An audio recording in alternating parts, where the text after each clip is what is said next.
Sejam muito bem-vindos a mais uma escola bíblica dominical. Pode citar. Hoje nós vamos estudar a lição número 12, dessa lição que nós temos, dessa revista que nós temos estudado nos últimos 2 meses e meio, quase, sobre santificação, sobre a santificação na vida do crente. Nós já vimos o que é a santificação, como funciona a santificação, que passos nós devemos tomar para vivermos a santificação. E hoje, na lição de número 12, nós temos como título Uma Vida Cheia do Espírito Santo de Deus. Nós vamos ver lá em Romanos capítulo 8 algumas instruções, algumas considerações que Paulo faz acerca de viver no Espírito, viver na dependência do Espírito Santo e como que isso é importante para nós no nosso dia a dia, na nossa vida espiritual, nos desafios, nos problemas, nas dificuldades que nós enfrentamos todos os dias da nossa vida, que um cristão enfrenta todos os dias da sua vida. Então, para nós começarmos, queria pedir aos irmãos que abrissem suas Bíblias em Romanos capítulo 8, e nós vamos ler do versículo 1 ao versículo 4, e depois do versículo 14 ao versículo 17. Então, Romanos capítulo 8, primeiro do verso 1 ao verso 4, e depois do verso 14 ao verso 17. Romanos capítulo 8, do verso 1 ao verso 4, diz assim: Portanto, agora nenhuma condenação há para os que estão em Cristo Jesus, que não andam segundo a carne, mas segundo o Espírito. Porque a lei do Espírito de vida em Cristo Jesus me livrou da lei do pecado e da morte. Porquanto, o que era impossível à lei, visto como estava enferma pela carne, Deus, enviando o seu Filho, em semelhança da carne do pecado, pelo pecado condenou o pecado na carne, para que a justiça da lei se cumprisse em nós, que não andamos segundo a carne, mas segundo o Espírito. E aí o verso 14 ao verso 17 que diz: Porque todos os que são guiados pelo Espírito de Deus, esses são filhos de Deus. Porque não recebestes o espírito de escravidão para outra vez estardes em temor, mas recebestes o espírito de adoção de filhos, pelo qual clamamos, Abba Pai. O mesmo Espírito testifica com o nosso espírito que somos filhos de Deus. E se nós somos filhos de Deus, somos logo herdeiros também, herdeiros de Deus e co-herdeiros de Cristo, se é certo que com Ele padecemos, para que também com Ele sejamos glorificados. Bom, Paulo, quando ele escreve aos Romanos, Paulo na sua carta aos Romanos, um dos objetivos de Paulo era alertar e exortar os crentes que estavam em Roma. Os crentes que estavam em Roma, eles tinham uma particularidade. Você tinha crentes ali que eram gentios convertidos, né? E você tinha crentes ali que eram judeus convertidos.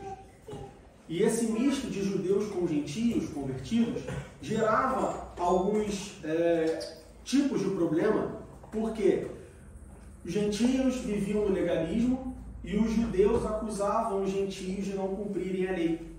E ficava essa briguinha, vamos dizer assim, de judeus e gentios, de não, porque eu sou mais merecedor, o judeu falando, né? Porque eu sou mais merecedor de você porque eu sou judeu, Jesus era judeu e tudo mais. O gentio fala assim, não, mas Jesus amou a todos. E eu estou cumprindo a lei aqui, se eu estou cumprindo a lei, então eu estou fazendo aquilo que eu tenho que fazer e me deixa quieto.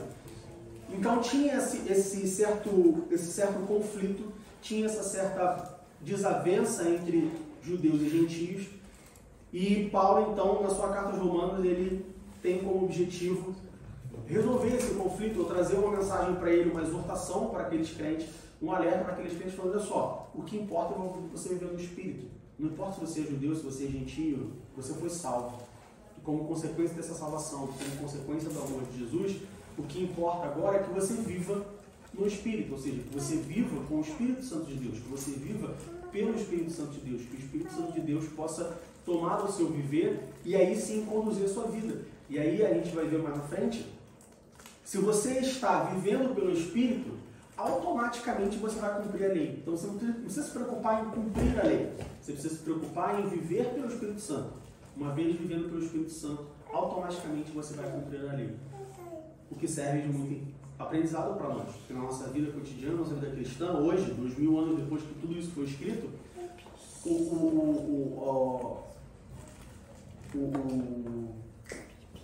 a mensagem continua a mesma. Olha só, Não se preocupa se você está fazendo certo ou errado, não se preocupa com quem que você está seguindo, o que você está aprendendo, não se preocupa com isso. Se preocupa em viver pelo Espírito Santo. Se preocupa em deixar a sua vida ser guiada pelo Espírito Santo. E a partir do momento que você tiver a sua vida guiada pelo Espírito Santo, automaticamente você só vai fazer o certo, você não vai fazer o errado. Automaticamente você vai se afastar do pecado. Automaticamente você vai conseguir se aproximar de Deus. Se deixar a nossa vida ser guiada pelo Espírito Santo. Então a mensagem que Paulo leva para os romanos, aqui no capítulo 8, é essa. Bom, primeira coisa que Paulo começa falando na sua carta, em Romanos no capítulo 8, nós lemos do versículo 1 ao versículo 4. Paulo diz assim: portanto agora nenhuma condenação há para os que estão em Cristo Jesus. Ou seja, Paulo fala assim, olha só, para com esse negócio de que temos uma dívida para pagar, que olha que eu estou condenado, olha porque eu fiz isso. Olha só, não há condenação. Não importa o que você fez no passado. O que importa é que, uma vez que você está em Cristo Jesus, não há nenhuma condenação para você. Por que isso é importante? Muitas pessoas elas entendem que elas têm um passado e esse passado assombra a sua vida presente e a sua vida futura. Né? Um exemplo clássico, talvez um pouco esdrúxulo e radical, mas o que acontece? Na minha vida, antes de aceitar Jesus, eu era um assaltante, eu era um assassino, eu era um... Não, a gente sempre dá como exemplos crimes hediondos, crimes bárbaros, coisas graves, sempre pro lado, puxando lá mais para o lado extremista. Mas eu era uma pessoa assim, eu era uma pessoa que tinha uma vida totalmente pregressa, uma vida totalmente distante dos preceitos bíblicos. Aceitei a Jesus como meu único e Salvador. E aí muitas pessoas deixam ou vivem esse passado assombrando o presente. Ah, não, eu aceitei a Jesus. Sim, você aceitou Jesus. E aí isso parte tanto dos crentes em si, mas parte, às vezes, também das pessoas que não são cristãs, que olham para aqueles que se converteram e falam assim, ah, agora é muito fácil você se converter, mas você era um traficante lá atrás. Ah, é muito fácil você agora falar que você ama Jesus, mas eu te conheço. E há 2 anos atrás, há 5 anos atrás, quando eu te conheci, você era assim, assim, assado. E esse passado assombra o presente. Esse passado segue assombrando o futuro agora com Cristo. Paulo fala, olha só, nenhuma condenação há para aqueles que estão em Cristo Jesus. Assim como no momento da nossa conversão, no momento da nossa salvação, Deus, Ele esquece o seu passado, vamos dizer assim, Ele apaga o seu passado no sentido de que, olha só, não me importa os pecados que você cometeu, me importa que agora você decidiu entregar a sua vida a mim e por isso você foi justificado, regenerado, redimido, salvo, santificado. Não me importa o que você fez. Da mesma forma, nós como igreja, e é isso que Paulo traz para aquela igreja que tinha esse conflito entre os judeus e gentios, olha só, não importa o passado de vocês, não importa se você era judeu, não importa se você era gentio, agora todos são filhos de Deus, porque todos estão em Cristo Jesus. Então esse é o primeiro ensinamento dessa manhã. Não importa o seu passado. Claro, em alguns momentos, o passado importa, né, entre aspas, no sentido de que você cometeu um crime, você foi preso, você está na cadeia, você está cumprindo pena. E aí você vai e se converte. Ah, então eu me converti, agora o meu passado não me importa. Então tudo aquilo que eu fiz antes tem que ser, né, perdoado, tem que ser esquecido, tem que ser isentado. Não, todo pecado gera uma consequência. Não existe pecadinho e pecadão. Existem consequências grandes e consequências menores. Então você ainda continua, sim, convivendo ou sofrendo as consequências do seu pecado. Mas o seu pecado não te condena mais. Entendem a diferença? Entre o pecado condenar e viver as consequências do pecado? Essa é a diferença. Paulo deixa isso bem claro já no início de Romanos capítulo 1, capítulo 8, versículo 1. Só que o versículo 1 não termina aí. O versículo 1 fala assim, que não andam segundo a carne, mas segundo o Espírito. Então vamos lá. Romanos capítulo 8, versículo 1. Nenhuma condenação há para os que estão em Cristo Jesus. Ok? Que não andam segundo a carne, mas segundo o Espírito.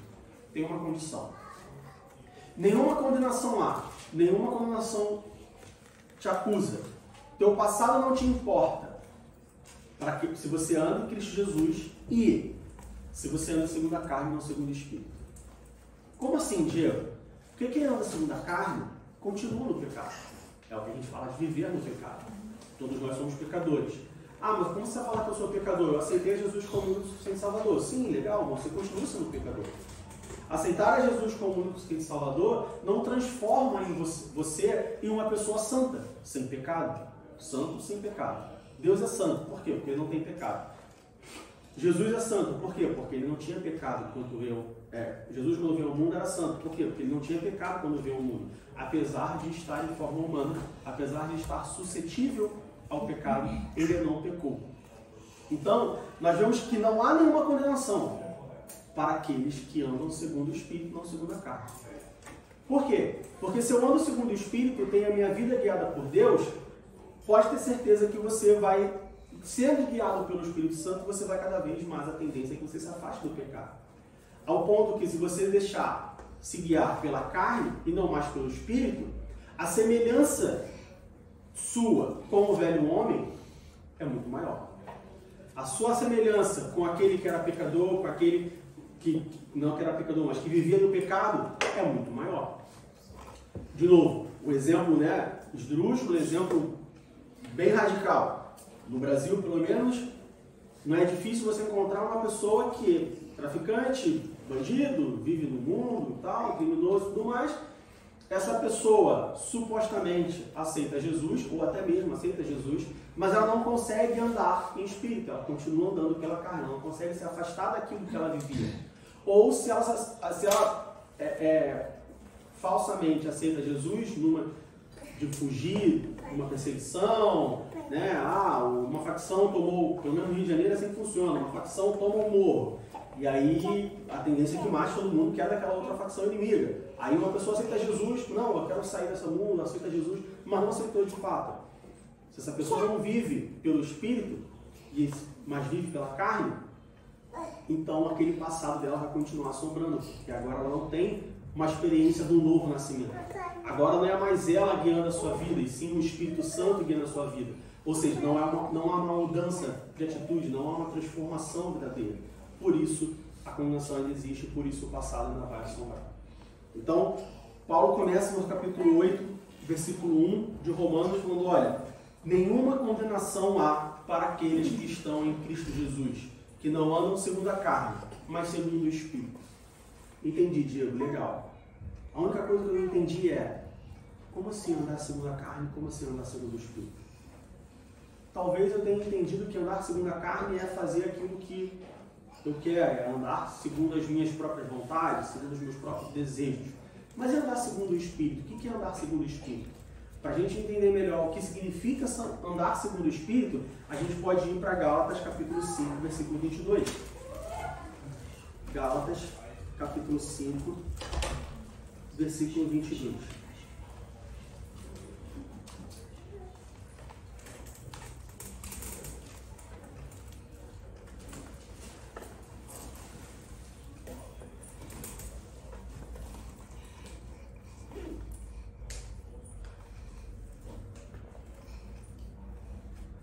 Gálatas capítulo 5, versículo 22 diz assim, mas o fruto do Espírito é amor, gozo, paz, longanimidade, benignidade, bondade, fé, mansidão, temperança.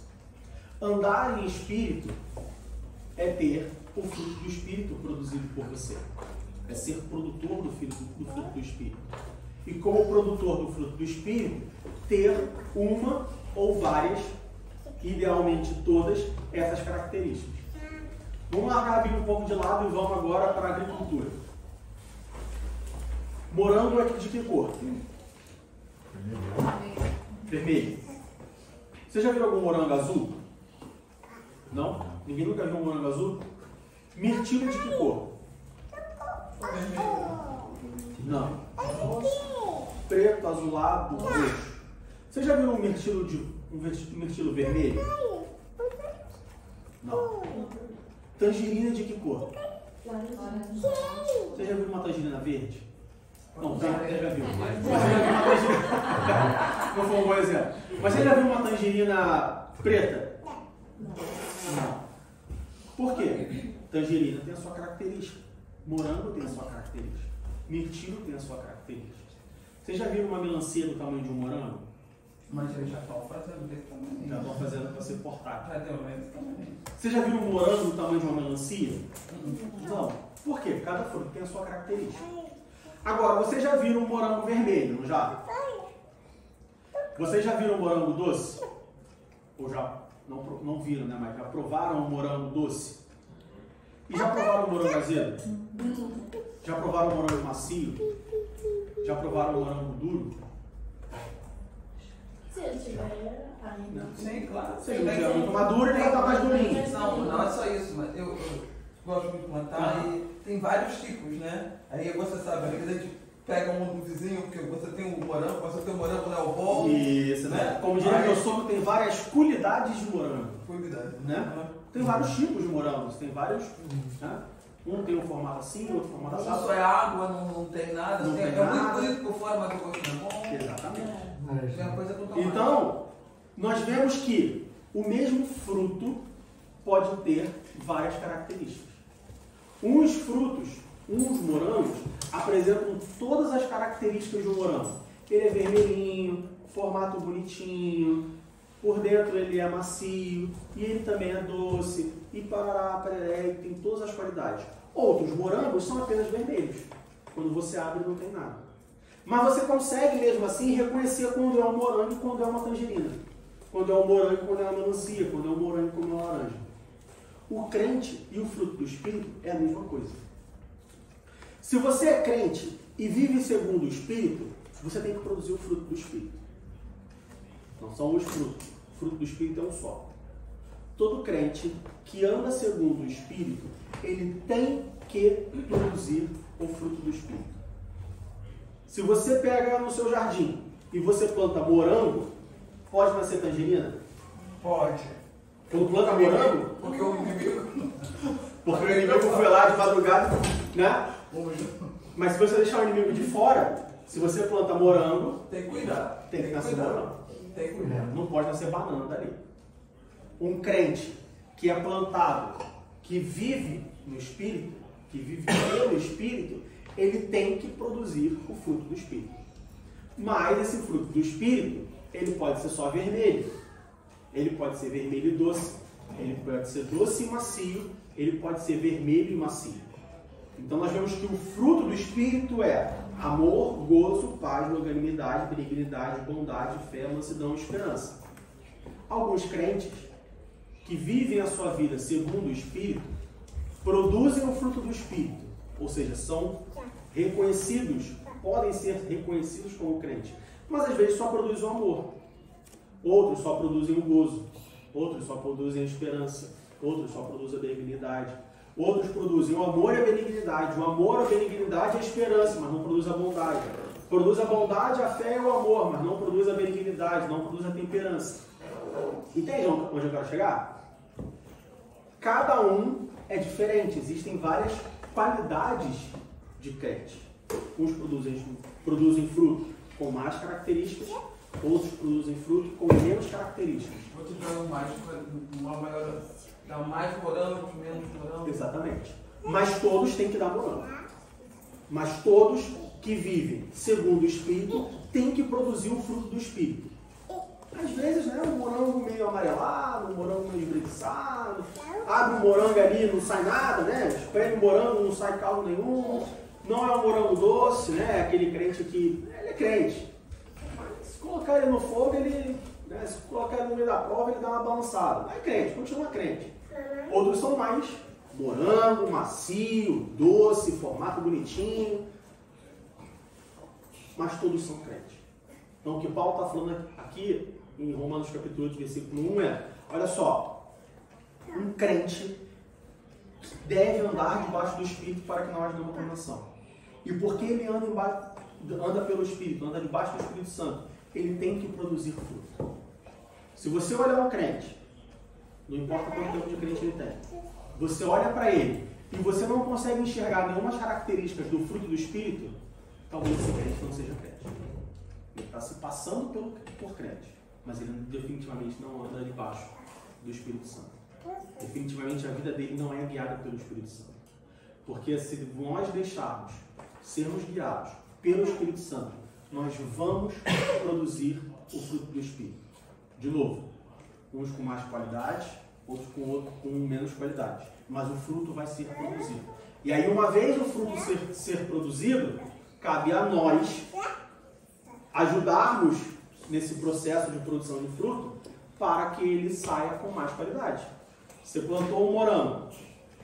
Descobri que se eu plantar um morango na sombra, ele fica mais vermelho.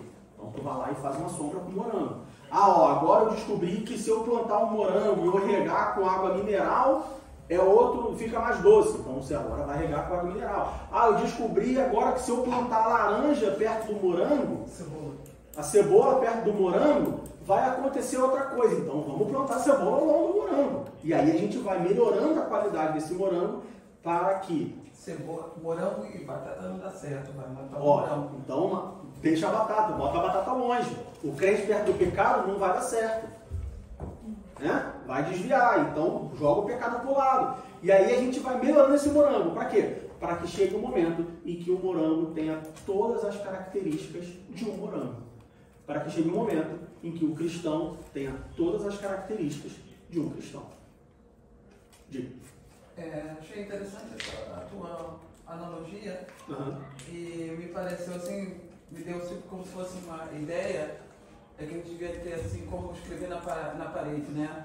Por exemplo, quando a gente fala em morango, a gente sabe quando você quer exportar, você tem que ter o tamanho certo, tem que ter o peso certo, tem vários critérios, né? E você tem que estar ali dentro, se não mexer, você não pode exportar, né? Exatamente. Eu acho que a gente vem aqui, a gente aprende sobre a Bíblia e a gente tem que botar ali os nossos critérios, seria que a gente tem que ter caridade, gozo, paz, longanimidade, benignidade, bondade, fé, mansidão e temperança. Pode ser que você não tenha tudo, mas o teu objetivo é esse. É aquele. Se não tem, você vai ter que... Vai ter que se balancear. Vai acertando, né? Exatamente isso. E por que isso tem que acontecer? Romanos capítulo 8, versículo 4. Para que a justiça da lei se cumprisse em nós, que não andamos segundo a carne, mas segundo o Espírito. Por que Paulo fala isso? Porque quando um crente, de novo, um crente é reconhecido pelos frutos que ele produz, ou pelo fruto do Espírito que ele produz. Um crente não tem como enganar de ser crente. Não, Diego, você não conhece. Eu conheço um pessoal aí que mexe. Eu conheço uma galera, você não está entendendo. Não, ele até pode enganar o homem, mas ele não engana Deus definitivamente. E eu arrisco dizer, ou eu diria que ele até pode enganar o homem durante um certo tempo. Mas não. Vai chegar uma hora que a máscara vai cair. Vai chegar uma hora que o falso crente ele vai se revelar. Quando que isso acontece? Aí pode ser uma perseguição, pode ser um pecado que ele comete, um escândalo que ele se envolve, pode ser várias formas de isso acontecer. Mas o fato é que um cristão não consegue viver de aparência. Em algum momento vai abrir o bico. Em algum momento vai se revelar. E aí, quando o Paulo fala aqui no versículo 4, para que a justiça da lei se cumprisse em nós, que não andamos segundo a carne, mas segundo o Espírito. Por quê? Porque se eu viver segundo a lei e não segundo o Espírito, eu consigo enganar. Eu consigo me passar por um bom cidadão apenas cumprindo as leis de um cidadão. Mas na verdade eu não estou nem aí para o meu governo. Eu não estou nem aí para a cidadania. Eu apenas cumpro. Por exemplo, nós temos que andar atravessando a faixa, né? Sinal na faixa do pedestre e o sinal verde. Um exemplo melhor: bicicleta. Você não pode andar, um adulto não pode andar de bicicleta na calçada. Ele tem que andar na via. Isso não conta, isso não é pecado. Isso não é pecado. Ó, já começou aí o legalismo. Não posso andar na calçada, eu tenho que andar na via. Se tiver uma faixa de bicicleta, eu tenho que andar na faixa de bicicleta. E eu tenho que andar na direção do fluxo de carro. Todo mundo cumpre isso? Não. Mas se tiver uma blitz, você cumpre? Tem que ficar de olho. Tem que ficar de olho. Anda de bicicleta sempre olhando o ordem ligado. Sempre olhando. Viu que na esquina tem um ordem, o que você faz? Pula da bicicleta. Você pode atravessar a rua na faixa de pedestre de bicicleta? Não pode. Todo mundo faz isso? A maioria. É mais fácil. A não ser que tenha um ordenado. Isso é o legalismo. Você cumpre a lei? Cumpro. A partir do momento que isso me livra de uma penalidade. Ou eu cumpro a lei apenas para dizer que eu cumpro a lei. Eu cumpro a lei somente no que me favorece. Se eu tiver um ordem que eu sei que ele vai me pegar e vai me multar em 50 euros, então eu cumpro a lei. Mas de madrugada, 2 horas da manhã, a cidade está vazia, eu ando de bicicleta de ponta cabeça onde eu quiser, andar no trilho, gato no trilho do trem ali e vou andando. Porque ninguém está vendo. O legalismo é isso. O que Paulo está falando, olha só, se você vive pelo Espírito e não pela carne, você não tem como viver de aparências. Ao contraponto que, se eu viver pela carne e não pelo Espírito, eu posso viver de aparências. Eu consigo viver de aparências. Eu consigo viver, cumprir a lei, mas não necessariamente cumprir a lei. Os fariseus eram assim. Os fariseus cumpriam a lei. Os fariseus sabiam da lei. Os fariseus conheciam a lei. Mas eles agradavam a Deus? Os fariseus agradavam a Deus? Sim ou não? Não. Não. Mas eles cumpriam a lei. Não agradavam a Deus. Agora, se pelo outro lado, você se andar pelo Espírito, automaticamente você vai cumprir a lei e agradar a Deus. Então, o que Paulo propõe, ou o que Paulo exorta aos crentes na igreja de Roma, no capítulo 8, versículo 4, ande segundo o Espírito e não segundo a carne, para que a justiça da lei se cumpra em nós. Ou seja, não é cumprir a lei para depois andar em Espírito, como os fariseus queriam fazer. Olha, eu cumpro a lei, e porque como eles faziam, eu cumpro a lei, e porque eu cumpro a lei, agora eu sou santo. Não. Se santifica. Porque se você se santificar, automaticamente você vai cumprir a lei. Se você for um bom crente, se você for um crente fiel, se você for um crente que anda segundo o Espírito, se você for um crente produtor de do fruto do Espírito e tiver as características de Gálatas capítulo 5, versículo 22, automaticamente você vai cumprir a lei. Seja a lei de Moisés ou seja a lei dos homens. Se você for um crente fiel, se você for um crente fervoroso, se você for um crente santificado, você não vai sonegar imposto. Porque você sabe que isso é errado. Se você for um crente fiel, se você for um crente produtor do fruto do Espírito, você não vai cometer um crime. Mas eu acho interessante, você falou da bicicleta, eu já puxei meu tricô aqui para não ter que falar muito. Bicicleta certa. Porque faço todas, né? Andar de passada. Todos nós fazemos. Bom, nós vamos ser, eu me identifico. Eu me identifico. Mas aí é que está a coisa do duro, né? Eu acho que é tão duro. Muitas coisas, o imposto, até a gente quer ser um bom cidadão, mas nas coisas pequenas é tão fácil esquecer. Como é que é essa coisa? É difícil. Por isso que nós temos que buscar produzir o fruto com todas as características. Quando você produz todas as características, porque você mesmo falou, exportação, né? Assim, vamos supor que você consegue dar uma nota de 0 a 100 para o produto que você produz para você classifica ele de acordo com a exportação. Se você tem um morango, que ele tem uma coloração, um vermelho muito bonito, mas ele não é tão doce, e você sabe que você não consegue fazer ele ser tão doce, eu não sei se tem isso com morango. Com café, por exemplo, você tem essa forma, né? Existe esse mecanismo. Eu não consigo fazer um morango muito doce, mas eu consigo fazer ele ficar mais vermelho. Bom, então eu faço ele ficar mais vermelho. E o doce eu já sei que eu perdi, então eu deixo para lá. Com fruto você consegue fazer isso. A ideia do cristão é que, não, eu consigo deixar o morango muito vermelho, mas eu não consigo fazer o meu morango ficar doce. Tem a aparência, mas não tem a consistência. Mas não tem a consistência. Então, eu oro a Deus oro ao Espírito Santo pedindo que ele consiga manter a minha aparência e me dar a consistência que eu não consigo. Eu sei que como cristão, eu jamais, ou eu não iria cometer um assassinato, não iria roubar um banco, eu não iria sonegar imposto. Mas andar de bicicleta na calçada, eu faço isso constantemente. O WhatsApp não está assistindo essa pregação, espero. Se assiste, não vai entender português. Mas é uma coisa que eu faço. Mas aí eu não tenho que me apegar e falar assim, não, mas eu não minto. Não, mas eu não fofoco, mas eu não faço isso, eu não sou mega imposto. Andar de bicicleta não tem jeito. Não, eu posso buscar também andar de bicicleta. Assim, de novo, o exemplo da bicicleta é um exemplo genérico. Clássico, né? É um clássico, é uma coisa... De novo, quando a gente vai exemplificar, geralmente a gente vai para os extremos para ficar bem claro a diferença. Preto no branco, né? Então falta esse. Mas, tipo assim, você já fez tudo isso.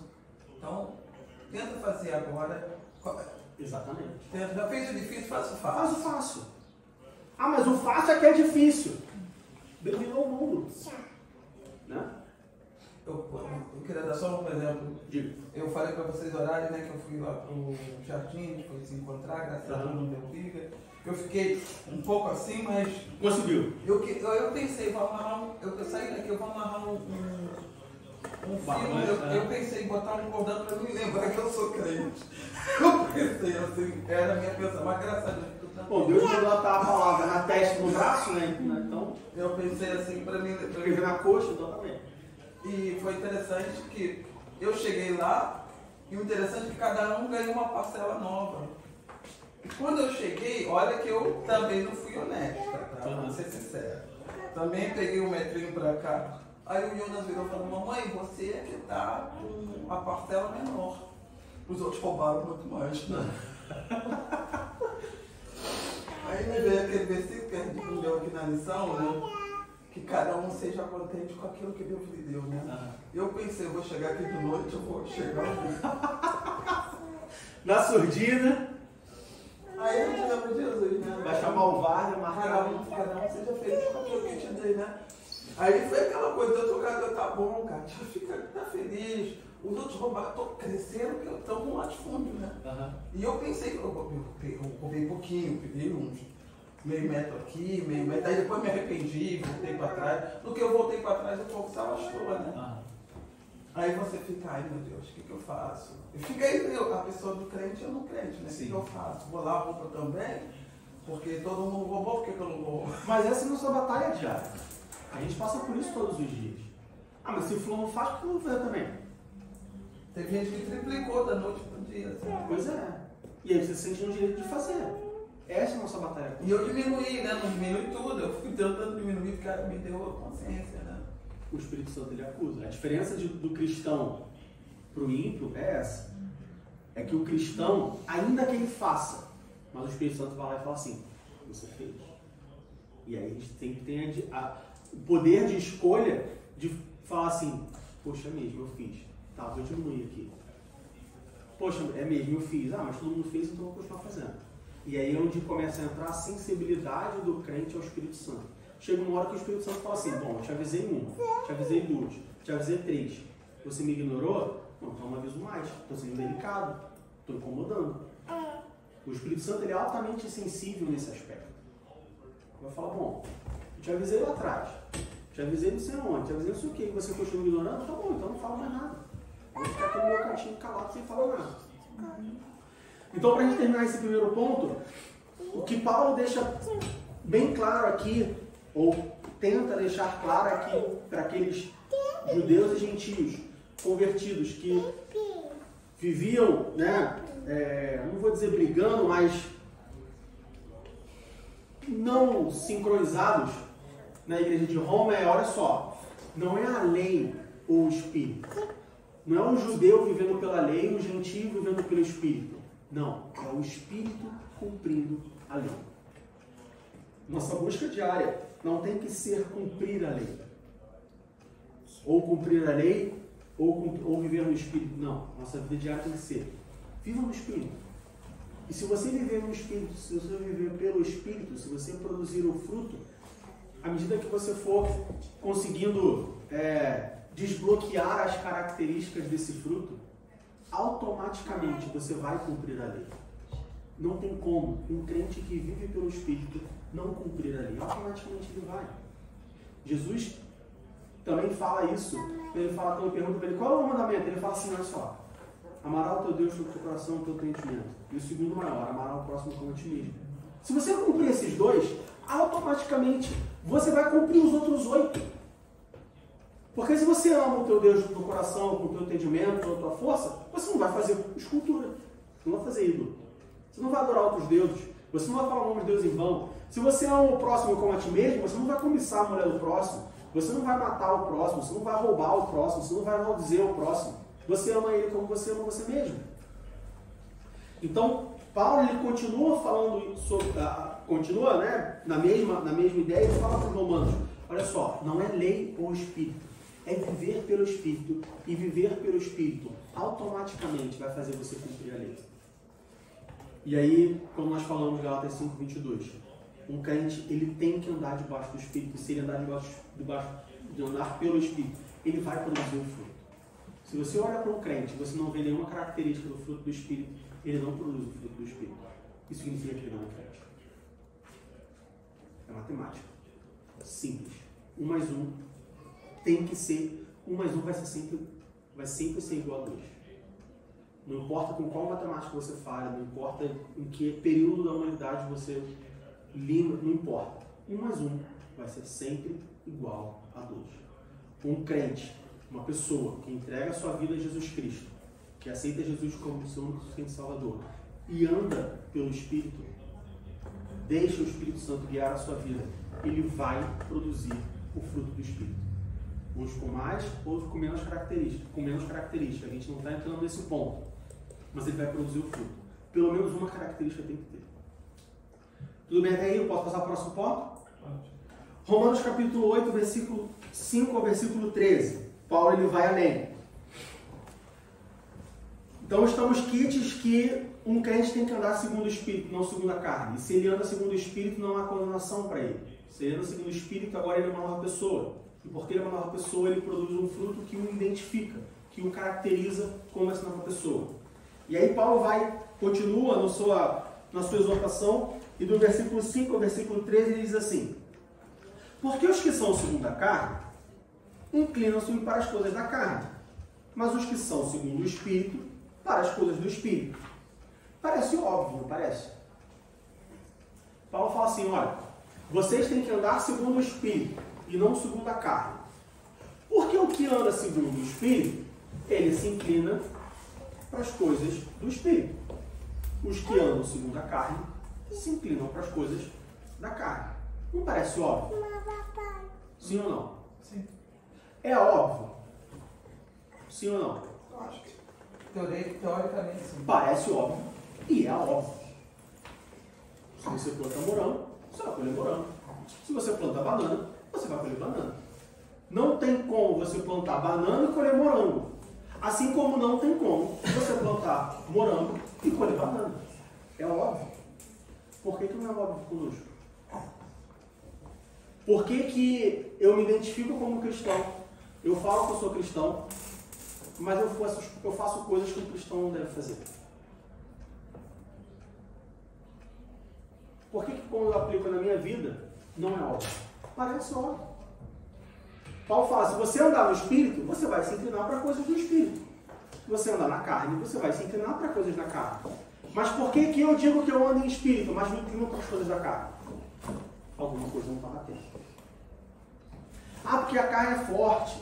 Ah, porque a carne é isso. Ah, porque a carne não sei o que. Sim, claro, sem dúvida nenhuma. Concordo com tudo isso. Mas, se eu sou guiado pelo Espírito, se eu falo que eu ando em Espírito, eu não posso me inclinar para as coisas da carne. Eu tenho que me inclinar para as coisas do Espírito. Isso significa que, ainda que as coisas da carne me chamem a atenção, ainda que as coisas da carne me atraiam, eu tenho que me inclinar para as coisas do Espírito. E aí é muito interessante a expressão inclinar. Imagina que eu tenho a carne e eu tenho o Espírito, certo? Eu tenho a carne aqui, exatamente nessa posição, e eu tenho o Espírito nessa posição. Se eu estiver aqui, eu consigo olhar a carne e o Espírito ao mesmo tempo? Não. Por mais que eu tenha minha visão periférica, eu não consigo olhar para os dois. Tá? Mas se eu der um passo para trás, aí minha visão periférica ela já começa a pegar a carne e a pegar o espírito. Tudo bem até aí? Dei um passo para frente de novo. Se eu virar para a carne, eu consigo enxergar o espírito? Menos ainda, de maneira nenhuma.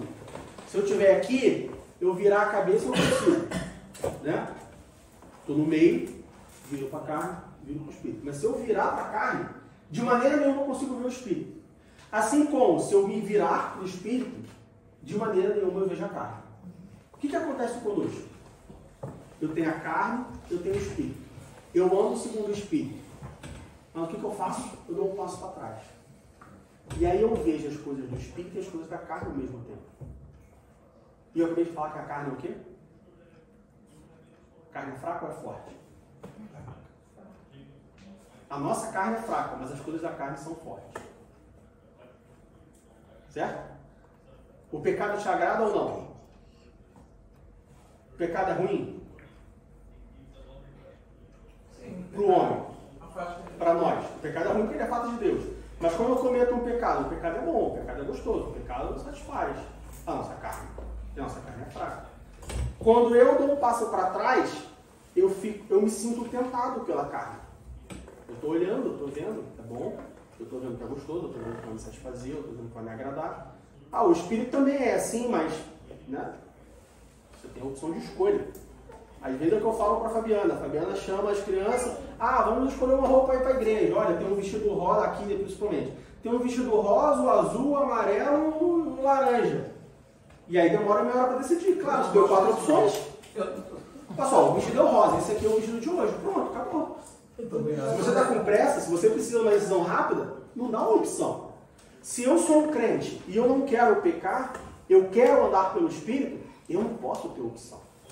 Porque sempre que eu tiver opção, eu vou ter uma indecisão. E aí eu posso, não, agora eu quero o Espírito, mas agora eu quero a carne. Ao ponto que, se eu me virar para o Espírito, de der as costas para a carne, eu não vou escolher a carne, eu estou vendo o Espírito. Por isso que é importante o crente se aprofundar no convívio da igreja, nos trabalhos da igreja, nas coisas da igreja. Então o crente tem que ficar bitolado? Não, não é que ficar bitolado. Eu sei que a carne está atrás de mim, mas se eu não estou vendo, eu não estou cobiçando. Se eu não estou vendo, eu não quero. Alguém aqui sabe como é que é morar na lua? Alguém aqui tem muita vontade, desesperado, e vai trabalhar na sua vida para morar na lua? Não sei nem como é que é morar na lua. Nunca vi mais preto ou mais branco. O que eu posso fazer lá? Posso jogar bola lá? Não tem sol lá? Tem lua? O que tem lá? Não sei, nunca vi, não conheço. Não estou vendo. Agora, quando você passa no shopping, pela vitrine, você vê uma roupa que você gosta, aquilo fica, né? Aquela roupa, aquele sapato, aquilo, sei lá, e aí cada um gosta de alguma coisa. Por quê? Porque você viu. Quando você vê, você já conhece. Quando você experimenta, você já sabe. E aí aquilo fica te martelando. Com o crente é a mesma coisa. Por isso que no versículo 5 de Romanos capítulo 8, Paulo diz: porque os que são segundo a carne inclinam-se para as coisas da carne. Os que são segundo a carne inclinam-se para as coisas da carne. Mas os que são segundo o Espírito inclinam-se para as coisas do Espírito. Para quem que eu estou me inclinando? Segunda-feira de manhã, né? Porque na igreja tudo é muito fácil. Aqui todo mundo se inclina para o Espírito. Mas terça-feira, encontro no jardim, demarcar as terras. E aí? Eu me inclino para a carne ou eu me inclino para o Espírito? Se eu me inclinar para a carne, eu só vou ver as coisas da carne. Eu só vou fazer as coisas da carne. Eu só vou sentir as coisas da carne. Se eu me inclinar para o Espírito, eu só vou fazer as coisas do Espírito. Eu só vou sentir as coisas do Espírito. Eu só vou falar as coisas do Espírito. Como cristãos que vivem pelo Espírito, segundo Cristo Jesus, nós temos que nos inclinar para as coisas do Espírito. Diego, eu tenho que me inclinar para as coisas do Espírito em quê? Em tudo. Poxa, mas tudo não dá. O máximo que você conseguir. Porque o mínimo que você der o passo para trás e você conseguir ver as duas opções, você vai sofrer uma decisão. e pode ter uma escolha errada. Diga. Eu acho que o mais importante nesse processo que você está falando, eu acho muito interessante, é primeiro reconhecer que o que é pecado, o que não é pecado, o que é conveniente, o que não é conveniente. Não precisa reconhecer. Você precisa andar segundo o Espírito. Sim. Porque os que andam segundo o Espírito se inclinam para as coisas do Espírito. Eu não preciso dar um passo para trás e reconhecer o certo e o errado para tomar uma decisão. Porque eu sou corrompido. O errado vai parecer certo, ainda que não seja certo. E o certo vai parecer errado, ainda que seja certo. Aí é que está o nosso erro. O seu, o meu, da Lidiane, da Carol, de todo mundo. Todo mundo. Porque a gente acha que eu tenho livre-arbítrio. Eu preciso saber o que é certo e errado. Então eu vou dar um passo para trás. Vou conhecer os dois. E eu vou conseguir tomar uma decisão de seguir o certo e o errado. Mas o que Paulo fala, olha só. Se você vive no Espírito, então se inclina para as coisas do Espírito. Esquece o que está lá. Mas nesse caso, por exemplo, eu digo, eu decidi marcar a terra. Foi um negócio assim. É besteira para você, mas para mim foi importante. O que não foi o Espírito, foi o versículo que a gente aprendeu, cada um. Essa coisa de você, a palavra de Deus, o que diz Jesus, cada um fica feliz. Não foi o Espírito Santo que me falou. Por que foi não? O versículo que eu li, eu estudei. Mas por que você acha que não foi o Espírito Santo que falou com você? A gente pensa sempre que é uma coisa maravilhosa, né? Você sente a luz. Uma luz, aí a pomba voando. Aí fala assim uma voz audível. Kátia, tudo Pai. Esse terreno é seu, né? Esta é a parte. É assim que a gente imagina o Espírito Santo falando, né? Ah, Deus falou comigo. Como que Deus? Ele falou comigo com voz de trovão, com brado retumbante, os anjos anunciando a sua. Não? O que você acha que os Espíritos Santo falou com você? Eu só lembrei do versículo ali. Então... O que é você se virar para o Espírito? Um roubou 1 metro, 3 metros, né? O outro, né? Multiplicou. Do nada multiplicou, errando o cara. Mas o que você faz? Você vai para a palavra de Deus, que diz assim, se contente com o que você tem. É se virar para o Espírito. Se você der um passo para trás e você falar assim, bom, se contente com o que tem. Vai lá e rouba dele porque ele roubou de você. Aí você tem o poder de escolha. Aí você tem o poder de decisão. Ladrão que rouba ladrão, ladrão que rouba ladrão, sendo de perdão. Aí você tem o poder de escolha. Aí você vai deixar a sua carne, a Kátia, decidir. Me importo com o que eu tenho, me contento com o que eu tenho, ou ladrão que rouba ladrão 7 anos de perdão.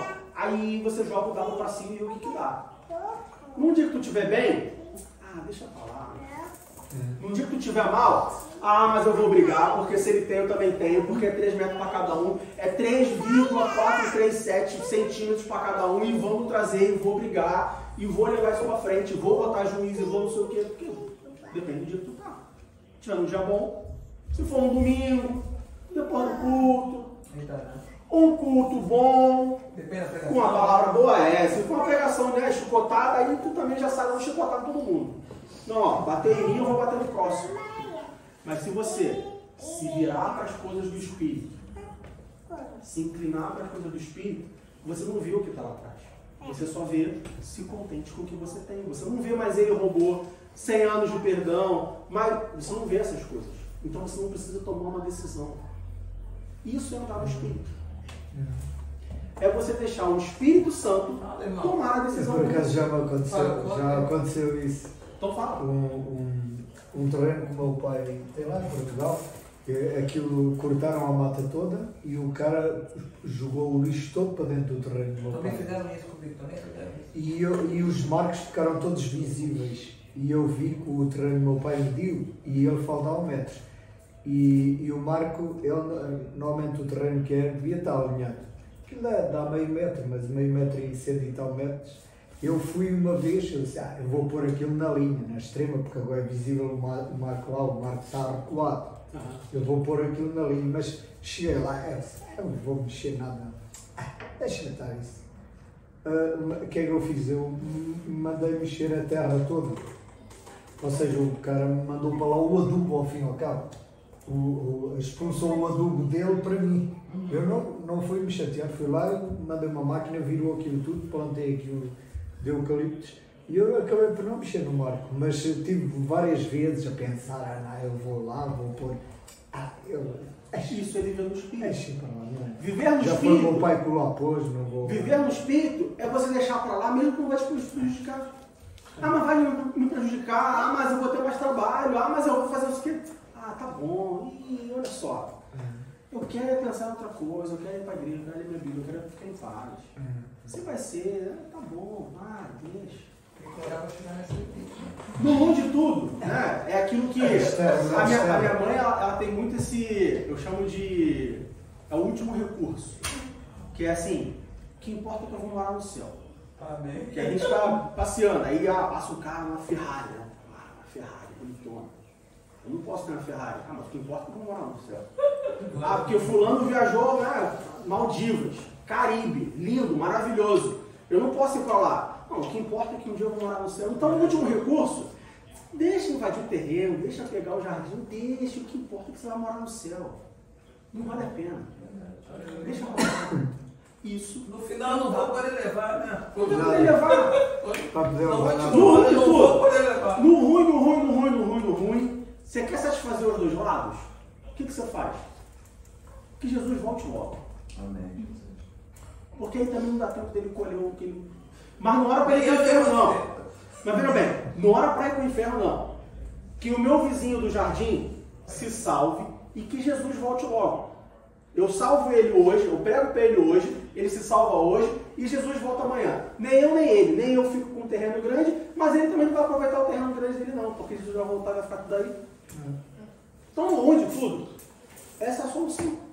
Prega para outra parte e ora para Jesus voltar logo, que nem você nem ele. Isso é viver no Espírito. Seguindo adiante, Romanos capítulo 8, versículo 14 a 17. Por que eu tenho que viver no Espírito? Por que é importante viver no Espírito? Romanos capítulo 8, versículo 14, Paulo diz assim: porque todos os que são guiados pelo Espírito de Deus, esses são filhos de Deus. Aí o buraco ficou fundo. Aí o negócio ficou quente. Aquela pessoa, aquele crente que dá o passo para trás para enxergar o Espírito, para enxergar a carne e tomar uma decisão sobre o que fazer, esse não é filho de Deus. Versículo 14, capítulo 8 de Romanos. Porque todos os que são guiados pelo Espírito de Deus, esses são filhos de Deus. Os filhos de Deus são aqueles que dão as costas para a carne e se inclinam para o Espírito. E se inclinam para as coisas de Deus. O buraco ficou fundo, não ficou? A barra ficou mais alta. Diga. Falando sobre esse relacionamento, né, essa analogia que eu estava vendo, tipo, beleza, antes o apóstolo Paulo falava para a gente tomar cuidado com os fariseus, os legalistas, para a gente poder de fato ser inclinado para o Espírito. Só que hoje a gente vive uma realidade que as pessoas justificam coisas que a Bíblia fala que é errado só porque não está explicitamente escrito na Bíblia, só para justificar, não, jogar na loteria não é errado. É o legalista. Não, como não? Não está escrito na Bíblia que não pode jogar na loteria. Não, nem tá andar bom. de bicicleta na calçada. Pois é, não está escrito na Bíblia que não pode andar na calçada. E aí esse tipo de coisa porque é natural, é tipo o que você falou, o crente dá um passo para trás, não está escrito na Bíblia, né? Então acho que eu posso. Uma vez eu tive uma discussão com uma pessoa bem próxima de mim, que a pessoa estava começando com uma aposta esportiva. E aí eu tenho intimidade, liberdade e tal, eu falei, isso é errado, não está certo. Mas qual o problema? Não, é um jogo de azar, você está apostando em uma coisa que você está apostando, está errado. Não está escrito na Bíblia que não pode apostar. Eu vou ganhar dinheiro, vou dar o dízimo e tal. Mas está errado, cara, não é assim. Está errado por quê? Então quem investe no mercado financeiro também está errado, porque ele também está apostando na empresa. Quem mexe com ações. Você tem um ponto, mas o meu argumento para você é que, teoricamente, quem investe no mercado de ações, você tem um histórico da empresa para tomar aquela decisão. Está a ser sócio da empresa. Você é sócio da empresa, então você olha o balanço da empresa, você olha o histórico da empresa, você olha, né, como que a empresa está performando e você decide, não, isso aqui vale a pena. Então, assim, não é meio que... É uma aposta, se você olhar para o ponto de vista de que, bom, você não conhece o futuro, é uma aposta. Mas você não faz um investimento baseado numa aposta, você faz um investimento. Aí a pessoa fala assim, mas quando eu aposto em aposta esportiva, eu também olho para o futuro e eu vejo se o time está ganhando ou perdendo para poder escolher apostar. Aí o meu golpe de misericórdia foi assim, mas você chega para o teu pastor e fala para ele que você aposta? Não. Mas você fala para o teu pastor que você investe em ações? Sim, qual o problema? Está aí a sua resposta. É aquela história que você fala assim, sempre que você quiser fazer alguma coisa, você pergunta se o nome de Jesus combina. Aí você fala, tá, vou ali apostar para ficar milionário na Mega Sena no nome de Jesus, combina? Acho que não. Vou ali apostar nas ações, ou comprar umas ações para talvez ter um futuro melhor na minha família. Em nome de Jesus, combina? Eu costumo dizer se Jesus faria. E aí, se a gente colocar nesse exemplo, Jesus apostaria numa aposta esportiva? Não, porque ele já sabe o ganhador. Definitivamente não. Jesus investiria no mercado de ações? Ele não ligava para dinheiro. Ele não ligava para dinheiro. Tá aí a sua resposta. Nenhuma. Você tem o que você tem. Deus, ele dá comida para o passarinho, ele dá abrigo para o passarinho. Por que ele não vai te dar comida, abrigo? Se você precisa, ele vai te dar. Se você for fiel a ele, se você for filho dele. Romanos capítulo 8, versículo 14. Porque todos os que são guiados pelo Espírito de Deus, esses são filhos de Deus. Só é filho quem é guiado pelo Espírito. Quem não é guiado pelo Espírito Santo, não é filho de Deus. O Jonas não é meu filho. Não tenho que cuidar dele. Nunca vi mais gordo, mais magro. Está comendo, não está. Não é meu filho. Mas se a Kátia chega para mim e fala assim, olha só, você pode adotar ele, por favor? Você pode cuidar dele, por favor? Olha só, a partir de agora ele é seu pai. Né? Seu pai. É ele quem está te criando, é ele quem está cuidando de você. Segue tudo que ele estiver falando. Obedece o que ele está falando. Aí ele é meu filho, eu estou cuidando dele. Temporário, né? Permanente, mas ali ele é meu filho.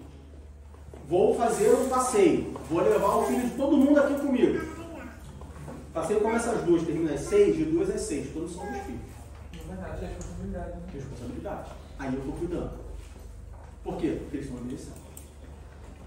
Só somos filhos de Deus se andamos segundo o Espírito. Se você não anda segundo o Espírito, sinto lhe informar, você não é filho de Deus. Você pode até achar que ele é teu pai, mas ele não te reconhece. Mas você tem uma boa notícia. Paulo começou muito bonito, né? Ele fala assim, eu dou uma notícia boa para vocês. O pecado não importa o que tenha acontecido antes, se vocês andam, se vocês andam no segundo Espírito. Anda com o Espírito, né? Quer dizer, tudo está apagado, contanto que... Exatamente. O que a gente faz, se não todas, na maioria das vezes, eu não quero andar em Espírito, eu não quero que o Espírito guie a minha vida, mas eu quero ser filho de Deus. Na hora de receber a herança, eu falo assim, ô Deus, eu sou teu filho, eu vou na tua casa. Mas isso todo mundo faz, né? Todo mundo, o crente também faz isso, infelizmente. Não, mas a igreja também faz isso. Desculpa, ontem eu fui visitar, infelizmente meu sobrinho está na psiquiatria, muito colado, com droga, está uma situação muito difícil, e eu cheguei lá, e ele chegou para mim e falou, Kátia, eu sou Messias. Eu falei, peraí, mamãe já era o Messias. Aí o meu irmão falou assim, depois, Kátia, a psiquiatria está cheia de Messias. O mundo se diz assim como se fosse o caminho, como se fosse a verdade. E se você não vê os frutos da carne, os frutos do Espírito, você vai ver qual que você pesa. Você vai ver a conversa da pessoa, né? E é muito interessante isso, você analisar de um outro lado. E quais são as vantagens de você ser filho de Deus? Tá, eu vou decidir andar pelo Espírito para ser reconhecido filho de Deus. Quais são as vantagens disso? Paulo te apresenta duas. Romanos capítulo 8, versículo 18, diz assim: porque para mim tenho por certo que as aflições deste tempo presente não são para comparar com a glória que em nós há de ser revelada. Roubaram o teu terreno? Jogaram o lixo lá na divisão? Mas você é filho de Deus, olha só. Nada, absolutamente nada do que aconteça nos próximos 40, 50 anos de vida que você vai ter, pode ser comparada à glória que nos há de ser revelada. Mas é isso que o Paulo mostra durante todo o caminho dele, mesmo na prisão, né? Não tem comparação. Porque muitos não entendiam, né? Não tem comparação. Nós não entendemos muitas das vezes. Não tem comparação. Ah, mas Apocalipse fala, porque a Bíblia revela só. Paulo diz, a glória que há de ser revelada. Ou seja, aquilo que tem para ser revelado, aquilo que a gente ainda não conhece, aquilo que ainda é novo para nós, é muito maior. Não tem comparação. Não tem. É outro patamar. Não tem comparação. Segundo benefício, vamos dizer assim, a segunda vantagem que nós temos quando somos filhos de Deus. Romanos capítulo 8, versículos 26 e 27. E da mesma maneira, também o Espírito ajuda as nossas fraquezas. Quando eu ando segundo o Espírito, e por isso sou filho de Deus, eu tenho uma pessoa que anda do meu lado me ajudando tudo que eu sou fraco. Olha que maravilha. Na escola, então, é uma delícia, né? Sou muito bom em matemática, péssimo em português. O Espírito Santo me ajuda com o português. Aí ele responde por mim? Não, eu estudo e eu faço a minha parte e ele faz a parte dele. Sou excepcional em história. Biologia, eu sou um fracasso. O Espírito Santo me ajuda na biologia. Ele ajuda nas minhas fraquezas. Porque não sabemos, ainda sobre as fraquezas, fruto do Espírito. Tenho muita fé, mas não tenho amor. O Espírito Santo ajuda no amor.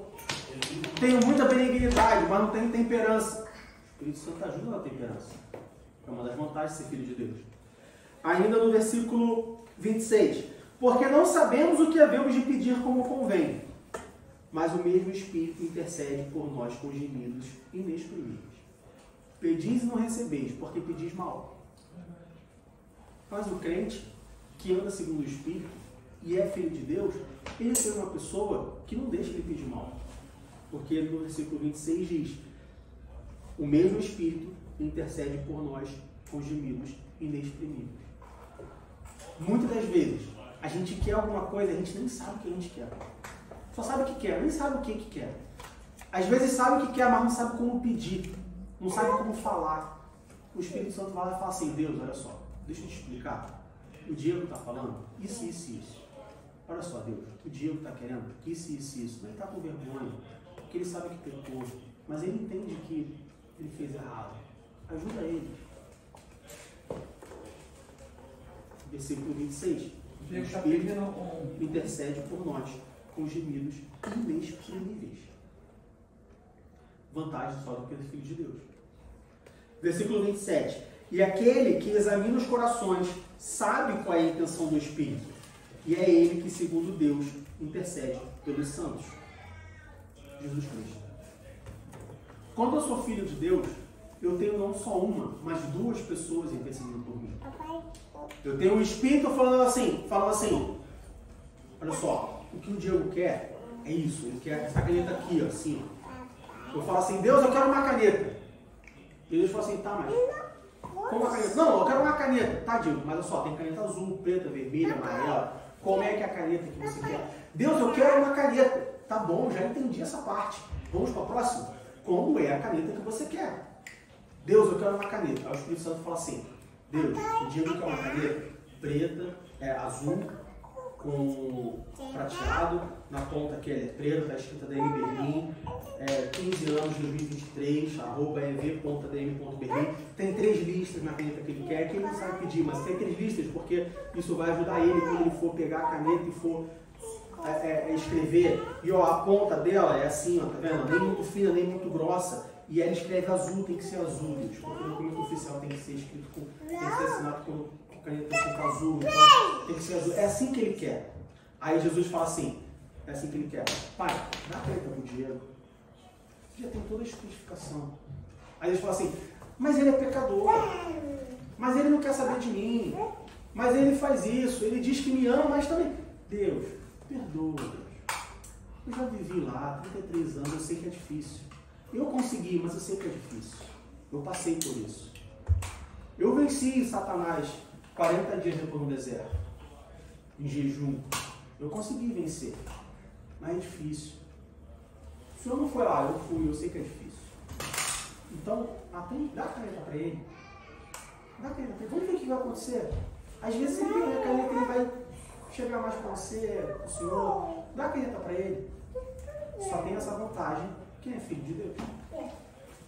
Quem não é filho de Deus não sabe se expressar, não recebe porque pede mal. Às vezes pede, mas recebe errado. Porque às vezes a gente pede algo para Deus, que Deus dá e a gente se estrabalha todo, né? A gente cobra, Deus eu quero. Deus fala assim, não meu filho, você não quer, não meu filho, você não precisa, não meu filho, a sua sorte ideia vai ser ruim para você. Não, mas eu quero a criança birrenta. Crente é birrento. Crente é mimado, igual filho. Né? Às vezes teu filho pega uma coisa, não vou dar, e bate o pé, escorre, se joga no chão, né? Aí a gente deixa pra lá. E Deus não, Deus ele é tão amoroso que ele fica assim, meu filho, levanta daí, meu filho. Não vou te dar, olha só, tem esse outro brinquedinho aqui pra você, olha só, tem outra só comigo. Não, eu quero aquele. Aí Deus dá, ele se estranha. Aí Deus, porque o Senhor me deu uma maldição na minha vida. Mas você pediu. O Espírito Santo, ele intercede. O Espírito Santo fala assim, não, olha só, o que você quer, Cátia? Não é mais 30 centímetros de terra. O que você quer, Zé? Não é que ele vem aqui e procura lixo. Tem um lugar no céu para você, esquece isso. Esquece isso. Tu nem vai voltar aqui. Essa terra aqui nem é tão boa assim. Esquece isso, vai embora. O Espírito Santo faz isso. Mas só para quem é filho de Deus. E quem é filho de Deus? Quem anda segundo o quê? Segundo o Espírito. Segundo o Espírito. E basta só andar segundo o Espírito, ele tem que fazer o quê? Se inclinar para onde? Se inclinar para as coisas do Espírito. Tudo bem até aí? Posso seguir? Romanos capítulo 8, versículo 28. Romanos capítulo 8, versículo 28. E sabemos que todas as coisas contribuem juntamente para o bem daqueles que amam a Deus, daqueles que são chamados por seu decreto. Versículo 29 e 30. Porque os que dantes reconheceu, também os predestinou para que serem conformes à imagem de seu Filho, a fim de que ele seja o primogênito entre muitos irmãos. E aos que predestinou, a esses também chamou, e aos que chamou, a esses também justificou, e aos que justificou, a esses também glorificou. Vamos voltar no 28. E sabemos que todas as coisas contribuem juntamente para o bem daqueles que amam a Deus, daqueles que são chamados por seu decreto. Esse versículo é maravilhoso, né? É o versículo coringa que cai para todo mundo, em todas as situações. Né? Tá tudo bem, fui promovido no trabalho. Fui promovido no trabalho porque todas as coisas cooperam para o bem daqueles que amam a Deus e são chamados pelo seu decreto, para o seu decreto. Tô doente. O médico falou que não tem mais jeito. E aí, meu irmão, como é que tá? Não, meu irmão. A Bíblia diz que todas as coisas cooperam para o bem daqueles que amam. São chamados pelo seu decreto. Só que tem uma pegadinha. Todas as coisas contribuem juntamente para o bem daqueles que o quê? Que o quê? Amam a Deus. E aí eu sei que nem todos aqui, infelizmente, estiveram nos primeiros 3 cultos de doutrina, onde o pastor falou sobre o que é amar a Deus. Amar a Deus não é dizer que ama. E é muito simples a comparação. Amo a minha esposa. Basta eu falar que amo ela todos os dias? Mulher, eu te amo. Tu na casa aí, se vira, dá teu jeito, 2 filhos, pacientes, tô nem aí, vou fazer as coisas que eu quero. Basta isso? Não. Amar não é dizer que ama. Talvez a última coisa que amar seja é dizer que ama. Porque se você ama e demonstra o seu amor, você não precisa dizer que ama. Se você demonstra o seu amor para sua esposa todos os dias, durante todo o dia, em todas as suas atitudes, quando você chegar para ela no final do dia e falar assim, minha mulher, eu te amo, ela fala, eu sei, mas como você sabe? Eu te falei, ué, o dia inteiro você fez várias atitudes que mostram que você me ama. O dia inteiro você, a vida inteira, a gente tem 30 anos de casado, há 30 anos que tudo que você faz é para mostrar o seu amor por mim. Você não precisa dizer que me ama. Esse homem não existe. Ah, existe. Tem 7 bilhões de pessoas no mundo. Existe. Não, existe sim. Isso é pegadinha. Pode. Não existe.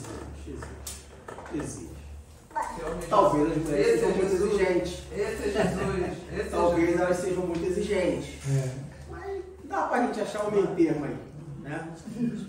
Talvez não precisa falar que eu te amo, seja muito exagerado. Talvez eu não te amo ali de vez em quando, uma florzinha, chocolate. Meu irmão, Zé, Vinícius e qual o irmão de novo? Esqueci? Virgílio. Hã? Virgílio. Chocolate resolve qualquer problema. Ah, mas a minha mulher não pode comer chocolate. Meu irmão, dá o chocolate. Ainda que ela pegue o chocolate e dê para os filhos. Pega o chocolate e dá para... Irmão, dá o chocolate. Porque no ruim de tudo, mas ela está na dieta, ela não pode comer. No ruim de tudo, sabe o que vai acontecer? Ela vai pegar o chocolate. Na próxima reunião com as amigas, no trabalho, né? Qualquer lugar que ela for, que tiver mais vontade, ela fala assim, quer? Chocolate que meu marido me deu. Ele me ama. Então, o chocolate resolve tudo.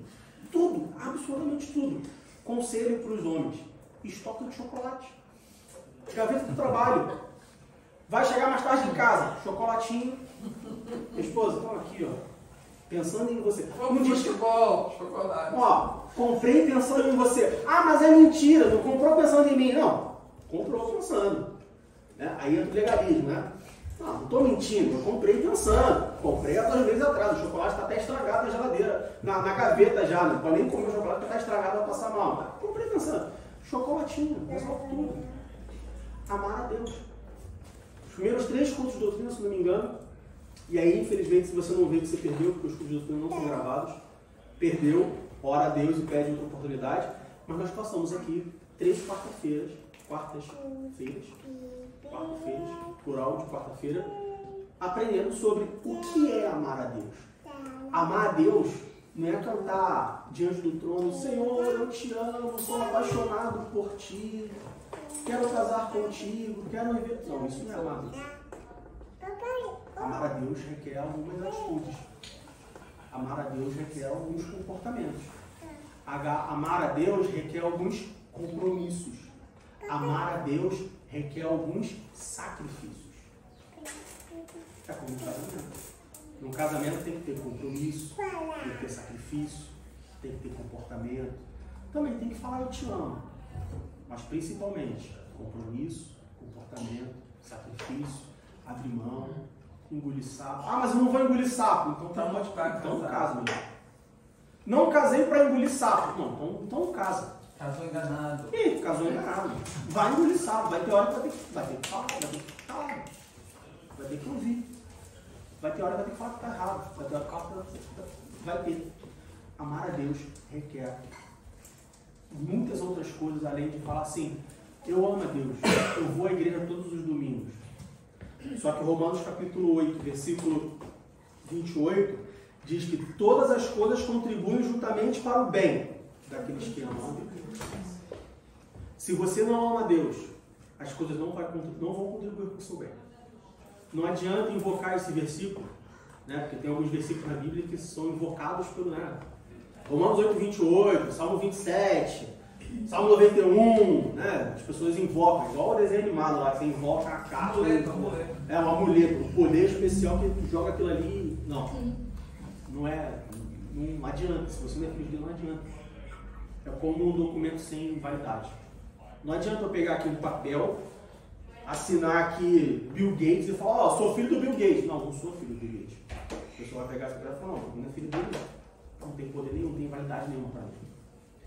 Todas as coisas contribuem juntamente para o bem daqueles que amam a Deus. O que é amar a Deus, Diego? Recomendo você a pedir a Deus uma oportunidade, conversa.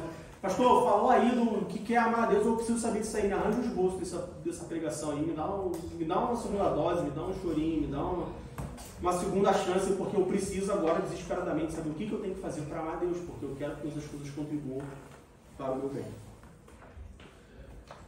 Romanos capítulo 8, versículo 31. Para a gente terminar sobre quais as vantagens de ser filho de Deus. Romanos 8,31 diz assim: que diremos, pois, a estas coisas? Se Deus é por nós, quem será contra nós? Também é outro versículo que a gente invoca. Deus é por nós, quem será contra nós? Porque Deus é por mim, meu irmão. Ninguém vai ser contra mim, não. Porque Deus é por mim. Tá, mas vai para o versículo... Mas vai para o seu versículo... Mas vai para o versículo 32. Aquele, do 32 ao 34. Aquele que nem mesmo a seu próprio filho poupou, antes o entregou por todos nós, como nos não dará também com ele todas as coisas? Nos dará também com quem? Sozinho? Com quem? Com ele. Deus é por nós, quem será contra nós? Se eu estiver junto com Jesus. Deus vai me dar todas as coisas se eu estiver junto com Jesus. Todas as coisas vão cooperar para o meu bem se eu estiver junto com Jesus. Não é eu sozinho. Se eu estiver junto com Jesus. Versículo 33. Quem tentará acusação contra os escolhidos de Deus? É Deus que os justifica. Quem os condenará? Pois é Cristo quem morreu, ou antes quem ressuscitou dentre os mortos, o qual está à direita de Deus e também intercede por nós. Não tem condenação para aqueles que estão em Cristo Jesus. Ah, Diego, você não conhece o meu passado. Você não conhece o que eu fiz até hoje, 9h59 da manhã. Não tem noção do que eu fiz. Não me interessa. O que me interessa é você aceitar o sacrifício de Jesus no Calvário por você. E mediante esse sacrifício, você ser justificado, regenerado, santificado, transformado. Não me interessa o que aconteceu. E não interessa a mim, não interessa a ninguém aqui, não interessa. O que interessa é daqui para frente. Todos os dias nós temos uma nova oportunidade de fazer algo novo. Não é a história da carochinha, não é visita de internet, não é post no Instagram, não. Todos os dias nós temos a oportunidade de fazer algo novo. Porque se o que eu fizer novo for andar em Espírito, pelo Espírito, juntamente com Cristo Jesus, tudo que ficou para trás, ficou para trás. Não me interessa mais. Pode entrar. Vai, irmão. Não me interessa mais. O que me interessa é daqui para frente. Daqui para frente, o que você vai fazer? Daqui para frente, o que você vai fazer? Daqui para frente, qual vai ser a tua atitude? Daqui para frente, você vai olhar para trás e ver o que você não andou, o que você cometeu, ou você vai olhar para trás e falar assim: até agora eu fiz errado, daqui para frente eu vou ficar certo. Até agora eu dei um passo para trás, olhei para as coisas do Espírito, olhei para as coisas da carne e deixei eu tomar a decisão do que fazer. Mas agora eu vou dar um passo para frente, me virar para a esquerda e me inclinar para as coisas do Espírito e acabou o que está para trás, não quero nem saber. Veja bem, meu irmão, se você é preguiçoso, faça isso. É menos uma escolha para você. É menos uma decisão para você. Se você não gosta de tomar decisão, faça isso, viva segundo o Espírito.